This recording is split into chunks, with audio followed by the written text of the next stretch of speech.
Okay, we thank you again for staying with us on your ultimate news and current affairs program on television, TMI, lovely Monday morning. And now we go straight to another very topical issue that has been raging since Thursday, the first day of July 2021, with the passage by the Senate into law, the Petroleum Industry Governance Bill.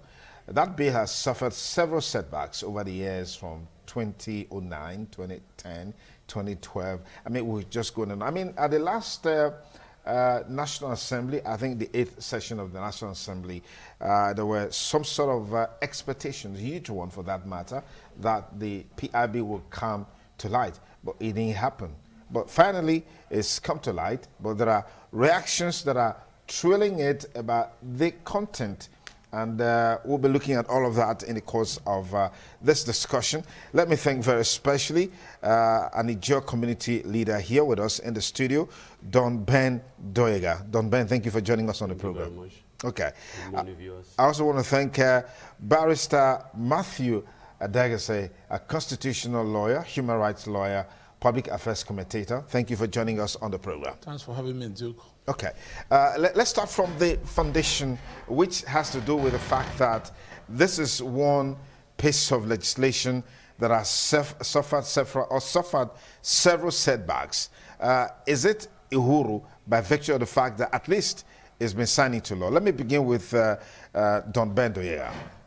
Well, thank you, my brother Duke. I was here yesterday. Okay. On the same topic okay. with my brother, your brother, anchored this program. You know, I look at the whole passage of this PIB bill as a setback for the Niger Delta. It's a setback for the Niger Delta? Very big setback. Why do you say that?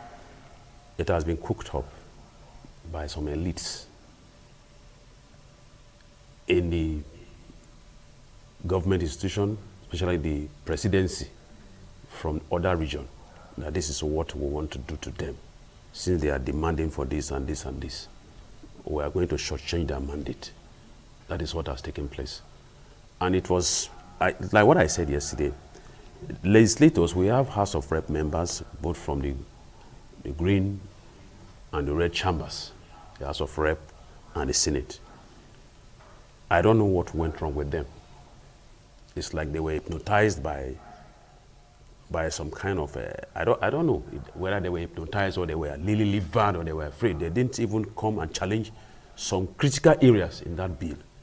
So it beats my imagination that in the likes of the Deputy Senate President, Omar Agege, who's supposed to, the power and the zeal that he used in taking the maize from the red chambers, later it was deposited in Gwagwalada. He never had that same zeal and will and power to oppose the passage of that bill, that this bill is another obnoxious law against the Niger Delta. But he was one man who was very vociferous in challenging the percentages that accrued to the host communities. He consistently was of the opinion that 10% or nothing else. But you recognize the fact that this is something that you need to put into a vote. What else could you have done than what he did? And several others like him. Well, they are representing the region. And we have elites in the region. The governors and other, agencies are in the region. And there are persons, particularly the host community, that are suffering the bond of this degradation from oil exploration in our region. What I expect them to do is, of course, a pandemonium in the section that, we are not accepting this thing. If you are not accepting it, you can quietly walk out of the chambers and tell them that, send a signal to other people that come from the region, other representatives of the region, that what you are using to rule this country is coming from our own region. So this thing, we cannot accept it. The bill, of course, when it was passed, we were happy. We were very happy, yes, what we were clamoring for, because this bill will checkmate the checks and balances in the oil industry, especially when it has now clipped the wings of NNPC. NNPC will now become an institution of its own. It will not be something that will now govern or rule other components of the oil industry. It's going to be a limited liability in the oil sector. But when they see that this thing is going to clip their wings, they have seen that, yes, the North will be the ones that will not benefit much from this thing. That is why they come up with their own style and said 30% of that bill will be used to do oil exploration in the North. What are you exploring in the North? Can you bring something out of where there's nothing? So it's another way of trying to siphon our funds, target another name to make sure that they drain and make sure we always be at the receiving end and we are not going to be at the gaining end. So that is what they have planned.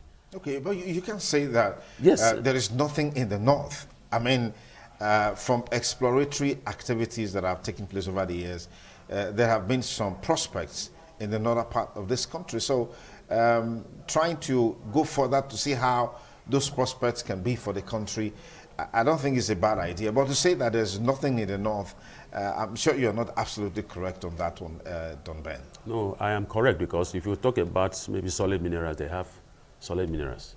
Gold, bitumen, and other things, they have them. But we want to talk about the oil that we all are, that is now the engine room of this country.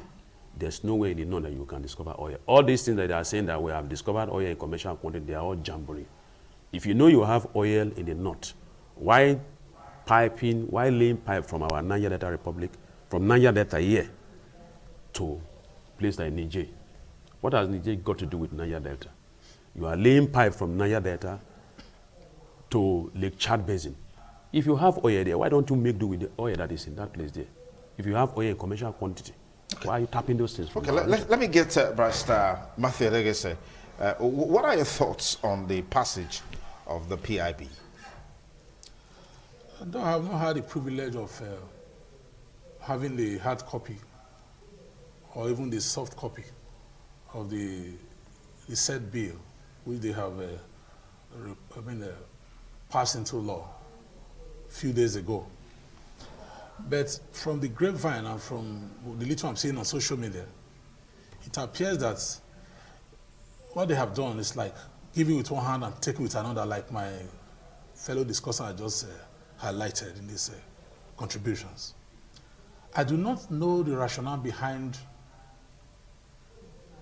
when you want to fix a problem that was bettered, stated by the protracted agitation of the people of the region, the Niger Delta region, the bearer of the nation's wealth. You now turn around to shortchange them further, as he has rightly noted. What is the problem with giving the owners of the resources, those who harbor these resources in their region, suffer pollution, environmental degradation? What is 10% that cannot be given to them? That is one. Now, talking about setting the profits of NNPC, 30% of the profit, expected profit, aside for oil exploration activities in, according to them, frontline, is it frontline? Frontier. Frontier states, yes. Which means not. That is the definition of what they are saying. I do not know the wisdom, the morality, the justification for such an input into that bill. It appears like a daylight robbery to further steal from the South, exactly, to appease the North. This was the same reason that gave birth to the agitation for resource control. By that piece of legislation and that particular clause, they have further cemented the exploitation of the Niger Delta people in a legalized form. They have now made it, they have now ratified that exploitation by parliamentary endorsement. Otherwise, when you want to go for oil exploration in the North did not fund the oil exploration in the South. There are multinational companies that are ready to take up that offer to exploit for oil in the North or anywhere, based on agreement between them and the government of the nation. Why did they not opt for that? Why must it be Niger Delta that should fund oil prospecting in the North? It's another slap on the face of the Niger people. And unfortunately, I am also from that region. I'm a stakeholder. I'm a Niger Delta. I feel insulted. I wonder what happened to our legislators at the National Assembly, like you rightly noted. Were they hypnotized? Were they so uninformed that they don't know that that was actually a way of saying you people must continue to carry us as your cross, whether you like it or not? Whereas the little they demanded for, as little as 10%, was denied them unilaterally, because I'm not sure they endorsed that their own self-marginalization. They couldn't have done that. You deny people who genuinely deserve 10%, only for you to corner 30% to an abstract project. Oil prospecting is a gamble. You may never find anything at the end of the day. If they are social, in fact, this is not the first time they are prospecting for oil in the north. They have been spending a lot of resources, deploying massive resources of the NNPC into that project. Up to now, we have not been able to strike oil in the north. And you say it must continue till eternity at the expense of the south-south resources. I think there is no injustice bigger than that, except the one committed by Hitler against the Jews. Okay, thank you very much, Barrister Matthew Adegase. So going forward, Don Ben, what is the way forward? Because it looks like there's a whole lot of reactions trailing this issue, particularly on the percentage accruing to host communities, percentage that will be deployed for frontiers, exploration, as it were. What is the way out of this? My brother, I'm even versed in my spirit in this studio, because it's like what we are really agitating for. They are calling us fools. And if you don't give what is due to Caesar for Caesar, the international communities or the oil exploration communities or oil companies that are coming to tap oil in our region, will they have soft landing? This is a way of trying to douse try to bring up more tension, more agitation in the Niger Delta. Because if you do the wrong thing, the people will always resist whoever is coming to explore oil in their area. And that will bring another round of insecurity in our region. We have too many security challenges in this country today, from Boko Haram, bandit, herdsmen, and other things going on. And you want to use this one as a tactical place to come and generate another insecurity in our region. Because the people will not fold their arms and see that their mandate is being shortchanged. There will be crisis. Then you will now say this place is insecure. You will now deploy military men as usual. You militarize our zones as if we are cows. So we are trying to make sure that we make peace. In fact, Niger Delta is one of the most peaceful regions as far as Nigeria is concerned today. So in the light, they would have used their own initiative that let us not raise someone, let us not, touch the sleeping lion. Let us not raise him back again. Because we have too many problems. Before this amnesty was granted, the government suffered a total setback of what we are deriving from oil today, about 2.something million barrels that you are getting from the oil today, was granted to about 750,000 barrels per day before the amnesty proclamation made by President Umar Musa Yar'Adua in 2009. So you want us to go back to those days again? So the way forward is very simple. The president should not assent to that bill. He should take it back to the National Assembly for proper debate. And I want all the Niger Delta governors to be involved in this matter, because if their states are in problem, as #1 security officers of their state, they will be the one that the president will call upon. So they should wake up to their responsibility. Forget about political or party affiliation this time. This is our problem. And not only that, I want a institution where that 30% in that bill should be expunged, because it's not part of it. NNPC have their component of integrated data services, IDSL, that are starting the responsibility of going to anywhere that they want to prospect oil. They first will go and do a first strike. When you do your first strike, your data will show if there is oil there before you commit money in those areas. That is how it is done in the oil industry. So when you fool people as if the people don't know what is happening. That is why I said, are people compromising? Are our legislators here compromised? Is there a plea bargain? Is there greasing of palm? That you people all keep mute? When Senator James Manager head the public hearing team to the Niger Delta region, all the states they cut across, all of us said it must be 50%. They were even begging that please let it be 10%. We'll try. our best to make sure we defend our mandate. But surprisingly, they came up with this kind of, these are obnoxious laws that they are using to cow us. That is the same obnoxious law that they put in place now. So we cannot accept it. Our body, Pan, have condemned it. So many organizations, civil society groups have condemned this thing. Just like what it says. If you see that there are two types of stealing, I said it yesterday, either by the gun or by the pen. And they have suddenly using the pen to rob us of our own right, to rob us of our resources, and to rob us of what rightly belongs to us. This has not become implemented. So to jump into that conclusion, isn't that a little bit too hasty? No, the body language is giant towards that direction. That is it. Because if somebody wants to steal your property, from the person's body language, you will know that the person's action has an ulterior motive. So you don't have you need a soothsayer to come and tell you what the nuts they are trying to do to us in the South. You don't need a soothsayer. You don't need. That is why the government and the state, the South governor should engage them. Because before they come up with this kind of broader robbery, is that 30% issue is they must have made closed doors with their governors, their elites, the House of Rep members and senators. They have taken resolution that this is what we will do to them, provided if they don't allow it, whether you like it or not. Ben, these are speculations. No, you are not part of any of such meetings. Let me tell you something. Yeah. Because if you are doing something, why are those other persons that they are happy, even from the middle belt? They are not happy. The middle belt, the south, the southwest, and the southeast. They are not happy with this kind of dealings. Nigeria is now being cowed by some set of region from the other end, that these persons, we can throw anything, banana on them, we throw it to their face, even if they like. If somebody from the north can boastfully open his mouth to say the oil in Bayelsa State, the oil in Edo State, the ones in the Niger Delta belongs to them. So what else do you need a prophet to tell you their motives? Okay. You don't need a prophet. Let me pursue that. Barrister Matthew Odege, so you're a lawyer.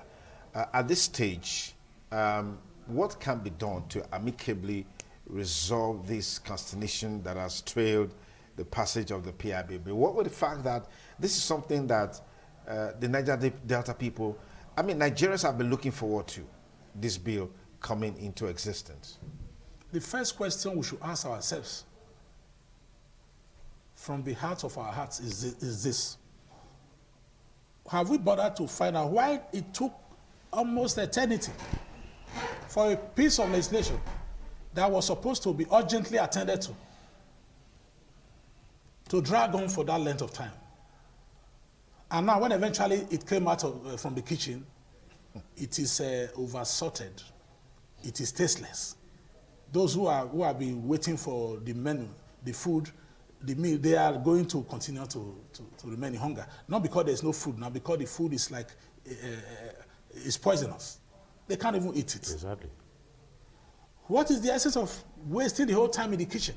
It is not the length of time in the kitchen it takes a cook to prepare a meal that makes it delicious.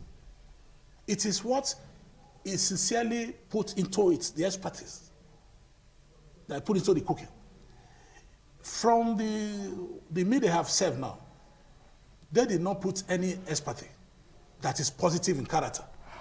All we see is negative intentions and negative outcome. Otherwise, I keep asking this question.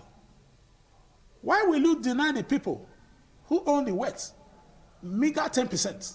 And you were very gracious to grant the other people who are hundreds or thousands of miles away from the resources. They suffer no pollution, they suffer no degradation by reason of exploration.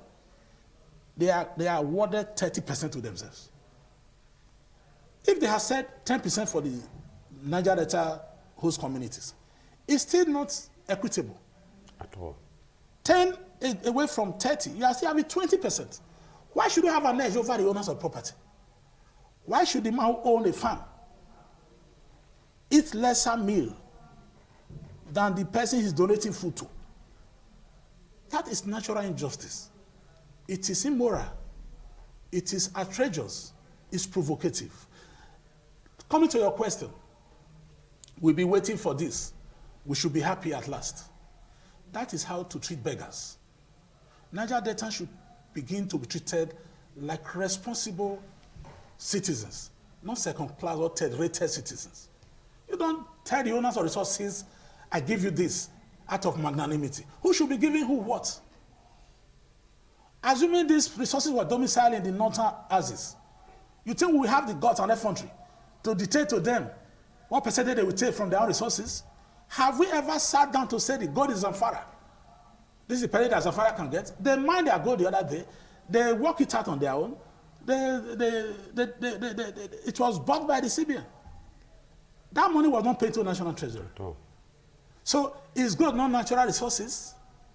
So if Zamfara can exploit their gold and take the proceeds and pocket it, and we are magnanimous enough as a region for over the years to be feeding the nation, Nigeria, the Nigerian nation, at our own detriment, because environmental degradation and the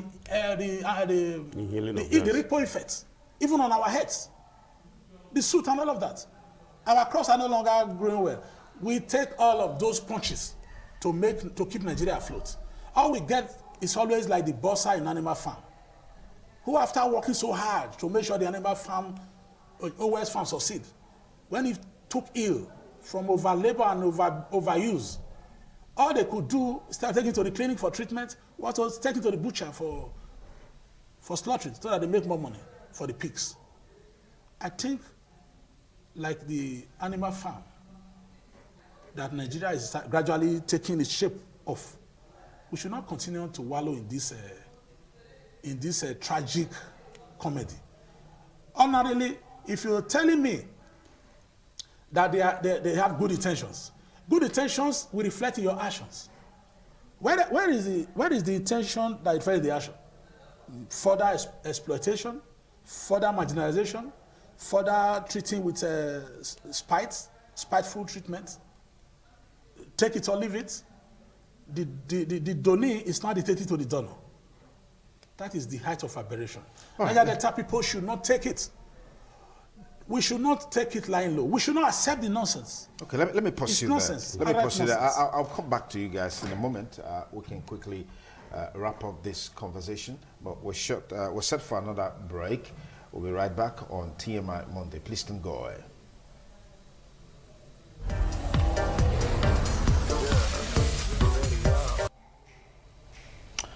All right, thanks again for staying with us. Just on the verge of concluding our discussions on the petroleum industry bill and the reactions that have trailed it in recent times since it was passed last week, Thursday, by the Senate. I'd like to thank again General Don Ben Doega, an Ijaw leader. Thank you for coming on the program. And of course, Barrister Matthew Adegese, constitutional human rights lawyer. Thanks again for coming on the program. Okay, let me begin with you. What's your final perspectives on this bill? As we know, yes, it's been passed.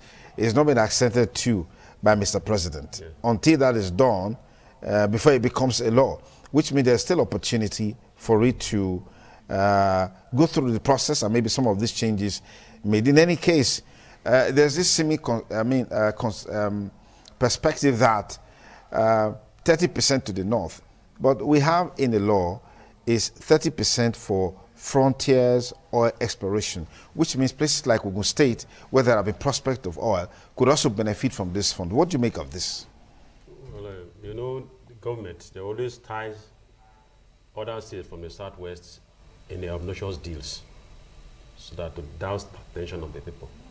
It's a great gift because whatever thing that I am making for Ogun State is just a common flag.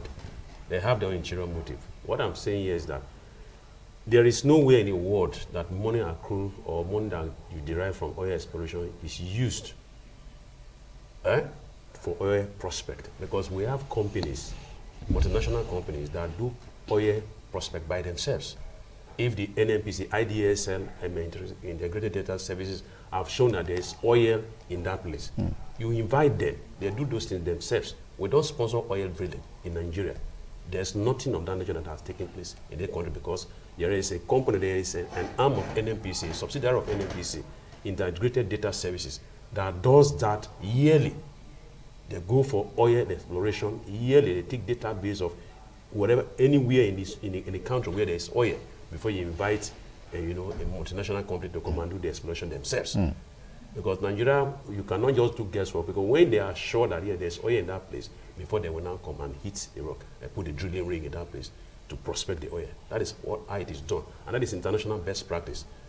In The Hague, in Netherlands, that is why we are clamoring for resource control. We should be the ones that are prospecting the oil that we give to the center.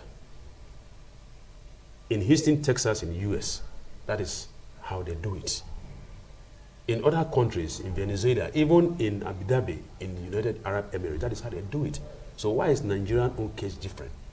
Why they are even doing this thing is, one, the way forward is they should expunge that 30% from that bill.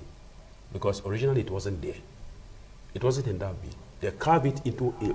And there's another broad daylight robbery that they have done in that bill, which will shock you. What's that? Do you know that the gas flare that is being flared, even in our community in Gilegile, in Obe, in Olubo, in Iguelaba, in Koko, in other Ajamboga, Kara, all these areas, the gas flare, even the ones in other Niger Delta states, is in that bill that gas flare money belongs to the government. And you know that they have already laid pipeline, gas pipeline to Niger Republic. They are already laying another one to the Chad Basin. So where are you going to get that gas? In order to now capture that gas exploration, they now put that one in the bill also. So we know all the tricks and the tactics they are using. Because the oil, the petroleum industrial bill breaks the component and it breaks the wings of NNPC. NNPC is no more in charge. With the way that they are able to capture the oil wells, that they have, share amongst the elites in the north, the Sokoto, the imams and the retired generals that are owning oil wells in our Niger Delta region. That is the same way they are trying to use in this petroleum industrial bill, because some of those things, of those things that they are using, they will not, they will no more have access to those things anymore. Let me try and get more perspectives on this conversation. Chris Okaibe, former member of the State House of Assembly. Chris, you are live on TMI. Go ahead, please. Okay, we could establish that connection with Chris, but we should be able to do that in the course of the program. But let me come to you. As it is now, there are still windows of opportunity to right the wrongs if they are so established in this bill. How feasible is that? It's as slim as the chances of catching the air and put into substance. So the assent we are waiting for will be speedily given, because it's this whole arrangement, our agenda, aligns with the president's body language and previous conduct. I don't see President Buhari declining assent to a bill that is tethered to have massive interests of his region protected, embedded. A man who has been accused of severally of nepotism, regional patronage, ethnic patronage, we now one day wake up suddenly and say, this one that has this booty that they are bringing to my region, we don't need it. It is a fairy tale to expect such thing. I won't be foolish enough to expect that.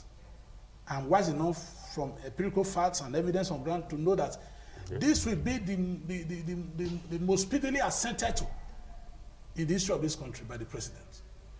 The only way for this aberration to be arrested or to make it an arrested development is for the people of the region where this injustice is going to be anchored, to reject it in its entirety. Let it be rejected in its entirety, because if we accept it, it becomes the law. We cannot stand up tomorrow and say we don't want it. The best time to say no is right when now. You should say no. Okay, so the best time to say no is now. That's the point you're making. Right. All right, thank you, gentlemen, for your time with us on the program this morning on ITV. We'll take a short break. We'll be back to cap up our package for today. Don't go away.